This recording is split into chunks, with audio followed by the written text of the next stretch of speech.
ગુજરાત સરકારનો મહત્વનો નિર્ણય. નમસ્કાર, સ્વાગત છે આપનું આરબી ન્યૂઝના ટોપ 10 સમાચારમાં. હું અશ્વિન રાઠોડ. ગુજરાત સરકારે મહત્વપૂર્ણ નિર્ણય લેતા હવેથી જંત્રીના 10% વસૂલ કરીને જમીન બિનખેતી કરાવી શકાશે. ત્રીજા વિશ્વ યુદ્ધની ચેતવણી. અમેરિકાના નિર્ણયથી નારાજ પુતિન. યુક્રેન પર પરમાણુ હુમલાના સંકેત. રશિયાની ધમકી બાદ અમેરિકાએ યુક્રેનમાં પોતાનું દૂતાવાસ કર્યું બંધ. વડાપ્રધાન નરેન્દ્ર મોદીનું ગયાનામાં અધકેરું સન્માન. સ્વાગત માટે આખી કેબિનેટ ટીમ ઉમટી પડી. ગયાનાના વડાપ્રધાન મોદીને આપશે સર્વોચ્ચ રાષ્ટ્રીય સન્માન. તો સાથે બાર્બાડોસ પણ કરશે રાષ્ટ્રીય પુરસ્કારથી મોદીનું સન્માન.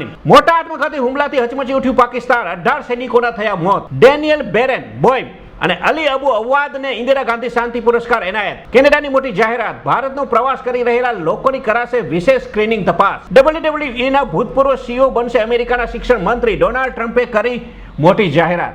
યુકેમાં કાતિલ ઠંડીનું મોજું. રસ્તાઓ પર ભારે બરફ જામ્યો. અનેક ટ્રેનો રદ અને 200થી વધુ શાળાઓ બંધ.